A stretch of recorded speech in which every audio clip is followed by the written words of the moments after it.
Good afternoon, I'm Asad Ahmad. We're a little over 3 weeks away from the ultra-low emission zone charge being implemented right across London. And it's still being hotly debated, despite the Mayor of London extending the scrappage scheme to include all Londoners. But what about those who just miss out from officially being Londoners by a few yards? Here's our political editor, Tim Donovan.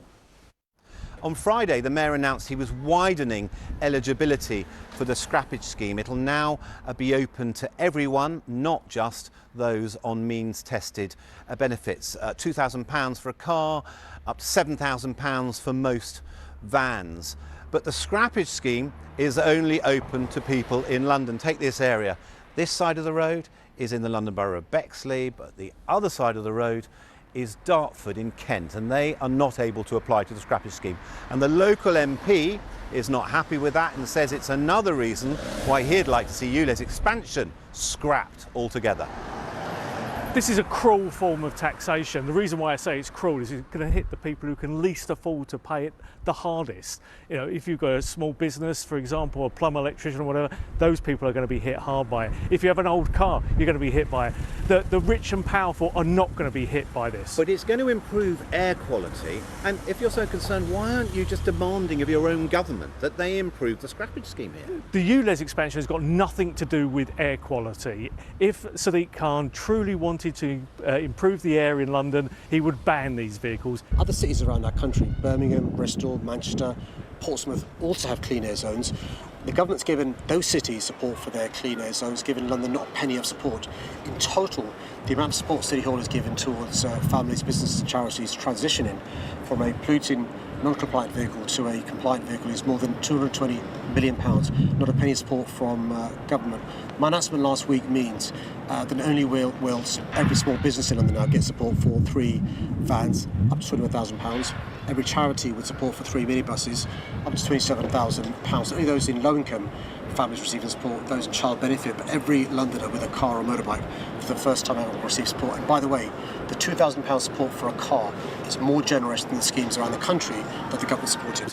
So in London, you can apply to the scrappage scheme from August the 21st. But remember, there'll only be a week from then until August the 29th before ULEZ expansion happens. Tim Donovan there. And if you have any questions regarding the ultra-low emission zone which you want answered, then do drop us a line on email, hello BBC London, hellolondon@bbc.co.uk, or just message your questions on BBC London Facebook. Now, a teenager has been arrested on suspicion of murder after a 20-year-old was stabbed to death in south-east London on Friday morning. Julian Ebanks Ford was found with knife injuries on Kender Street in New Cross. A 19-year-old man was arrested at the weekend. An Environment Agency inspection has taken place at a Surrey sewage works after complaints from nearby residents that the smell had become unbearable. And some neighbours say attempts to tackle the stench is too little too late. They told Sophie Seth about it.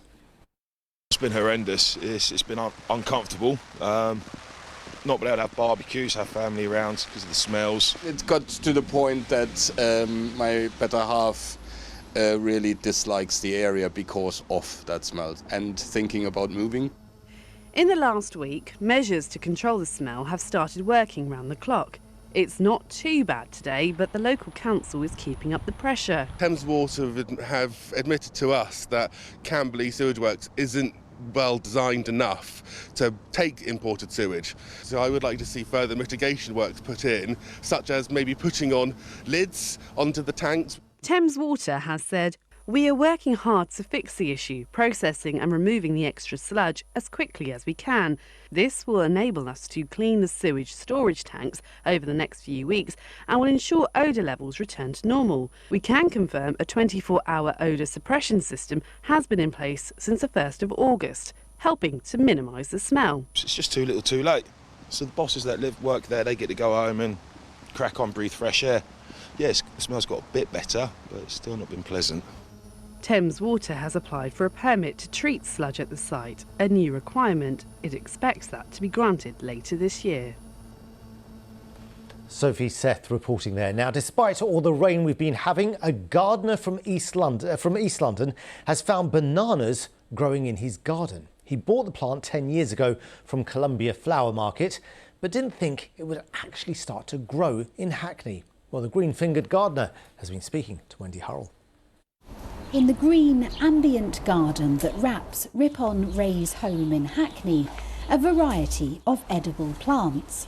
Along with the herbs, he gathers windfall apples, has a crop of grapes, and started growing courgettes and kale during lockdown. But then he spotted something else. It's not something that you see or you're meant to see in Hackney. I'm still shocked by it. Not too many frosts in spring, a hot June, then wet July, and his banana plant has, for the first time, produced fruit. I planted them just over 10 years ago. I think I went to Columbia Market, got a tiny plant, and I thought, let me just plant it. Let's see how it goes. It looked quite interesting, tropical. And I think for first 5 to 6 years, it looked shabby. Every winter, it rots. Ripon posted his crop on social media. So are you the famous banana man of Hackney now? I worry. In fact, I had a couple of visitors coming in saying, I've seen your bananas, seen your bananas on TikTok, and I had to show them the plant. I had to show them. And one comment came from much further away.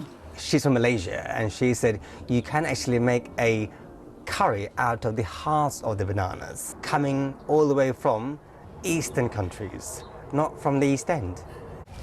Well, not to be outdone by Hackney, here you have your own flower and banana fruit. How marvellous. Yes, it's a very great joy to us all when this happens, because it's both a striking flower and also it's very unusual.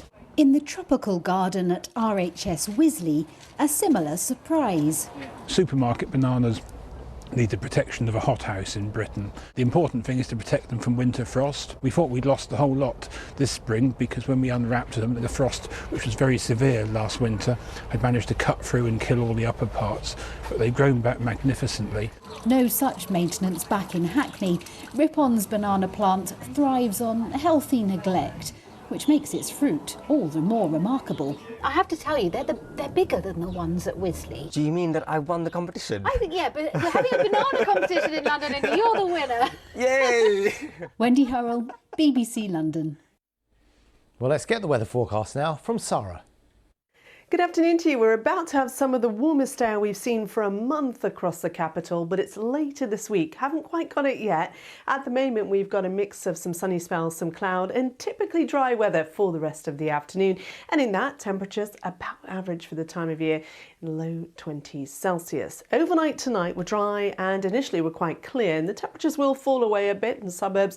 We could be down as low as 9 or 10 degrees, but we've got cloud advancing by tomorrow morning, and that cloud is going to thicken up as we wear through the day tomorrow. It's a weak weather front, moves across us through the day, will bring us some outbreaks of light and patchy rain typically. I think it'll stay fairly grey throughout, and with that rain around, it's going to be a little bit on the cool side tomorrow, 19, maybe 20 Celsius at the very best, but will feel quite cool. Here's the bigger picture though. This is an area of high pressure building in for Thursday, Friday, and drawing up some warmer air. Yes, there are fronts out towards the west, eventually pushing in through the weekend, but it does mean we are looking at a spell of something quite a bit warmer. As I say, we've not seen temperatures like we're going to see on Thursday for about a month, so we climb up into the mid, if not high 20s Celsius, 26 or 27 degrees. Turns a bit cooler though again next weekend. We'll join Lakshmi at 6:30 on BBC One and the iPlayer to hear from Simon Cowell's Golden Buzzer Act from Britain's Got Talent this year. From all of us here, have a very good afternoon.